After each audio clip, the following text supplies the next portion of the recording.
ଏହି ମନ୍ଦିରରେ ଛାଉଣି ହୋଇଛି ଗୋଲ୍ଡେନ୍ ଟେମ୍ପଲ୍ ଠାରୁ 2 ଗୁଣା ସୁନା।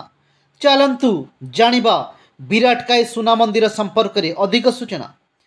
ଅମୃତସରର ସ୍ୱର୍ଣ୍ଣ ମନ୍ଦିର ଶିଖ୍ ଧର୍ମର ପବିତ୍ର ତୀର୍ଥସ୍ଥଳ ମଧ୍ୟରୁ ଗୋଟିଏ ହେଲେ ମଧ୍ୟ ଭେଲୋରର ଶ୍ରୀ ଲକ୍ଷ୍ମୀ ନାରାୟଣ ମନ୍ଦିର ଏକ ହିନ୍ଦୁ ଧାର୍ମିକ ସ୍ଥଳ। ଏଥିରେ ବ୍ୟବହୃତ ସୁନା ଯୋଗୁଁ ଏହି ମନ୍ଦିରକୁ ଶ୍ରୀପୁରମ୍ ସ୍ୱର୍ଣ୍ଣ ମନ୍ଦିର ମଧ୍ୟ କୁହାଯାଏ।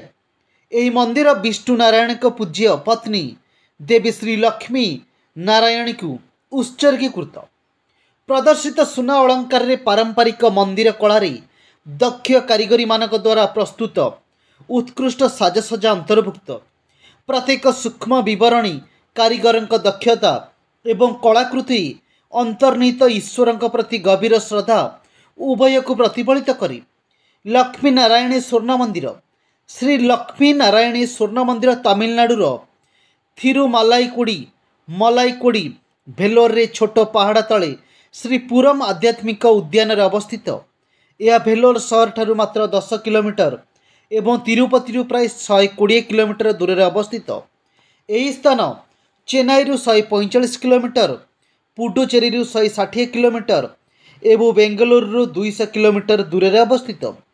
100 ଏକର ପରିବ୍ୟାପ୍ତ ଶ୍ରୀପୁରମ୍ ସ୍ୱର୍ଣ୍ଣ ମନ୍ଦିର ଦକ୍ଷିଣର ପ୍ରସିଦ୍ଧ ଆଧ୍ୟାତ୍ମିକ ଗୁରୁ ନାରାୟଣୀ ଆତ୍ମାଙ୍କ ଦ୍ୱାରା ନିର୍ମିତ ହୋଇଛି। ତାଙ୍କ ଭକ୍ତମାନେ ତାଙ୍କୁ ଶ୍ରୀ ଶକ୍ତି ନାରାୟଣୀ ଆମା ବୋଲି ମଧ୍ୟ ଡାକୁଛନ୍ତି। ଏହି ମନ୍ଦିର ନିର୍ମାଣ ପ୍ରାୟ 2000 ବର୍ଷରୁ ଆରମ୍ଭ ହୋଇ 2007 ମସିହାରେ ସମାପ୍ତ ହୋଇଥିଲା। ମନ୍ଦିରର ଉପର ଅଂଶ ସୁନାରେ ଆଚ୍ଛାଦିତ। 2 ଗୁଣା ସୁନା। ମନ୍ଦିର ଉପରେ ପ୍ରାୟ 1500 କିଲୋଗ୍ରାମ ସୁନା ଆବରଣ କରାଯାଇଛି। ଏହି ତାରା ଆକୃତିର ମନ୍ଦିରରେ 9ରୁ 10 ସ୍ତରର ସୁନା ଆବରଣ ଅଛି। ମନ୍ଦିରର ପ୍ରତ୍ୟେକ କୋଣ କଠିନ ପରିଶ୍ରମର ଫଳାଫଳ। କଞ୍ଚା ସୁନା ରଡ଼ଗୁଡ଼ିକୁ ସତର୍କତାର ସହିତ ସୂକ୍ଷ୍ମ ପତଳା ଫଏଲରେ ରୂପାନ୍ତରିତ କରାଯାଇଛି। ଅମୃତସରର ସ୍ୱର୍ଣ୍ଣ ମନ୍ଦିରରେ ପ୍ରାୟ 750 କିଲୋଗ୍ରାମ ସୁନା ବ୍ୟବହାର କରାଯାଇଛି। ମହାରାଜା ରଣଜିତ ସିଂ ଗୁରୁଦ୍ୱାରର ଉପର ଅଂଶକୁ 750 କିଲୋଗ୍ରାମ ଶୁଦ୍ଧ ସୁନାରେ ଆବରଣ କରିଥିଲେ।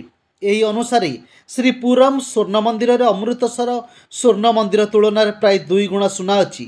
ଶ୍ରୀ ଲକ୍ଷ୍ମୀ ନାରାୟଣ ସ୍ୱର୍ଣ୍ଣ ମନ୍ଦିର ସ୍ଥାପତ୍ୟ ଏବଂ ଆଧ୍ୟାତ୍ମିକ ପ୍ରତୀକତାର ଏକ ଆଶ୍ଚର୍ଯ୍ୟଜନକ ମିଶ୍ରଣରୁ ପ୍ରତିଫଳିତ କରେ। ମନ୍ଦିରର ମୁଖ୍ୟ ଦେବତା ହେଉଛନ୍ତି ଶ୍ରୀ ଲକ୍ଷ୍ମୀ ନାରାୟଣୀ, ଯିଏ ଧନ, ଶକ୍ତି ଓ ସମୃଦ୍ଧିର ପ୍ରତୀକ। ତାମିଲନାଡୁର ଏହି ମନ୍ଦିର ଆଧ୍ୟାତ୍ମିକାର ଏକ ଆଲୋକପଥ ଭାବେ ବିକଶିତ ହୋଇଛି।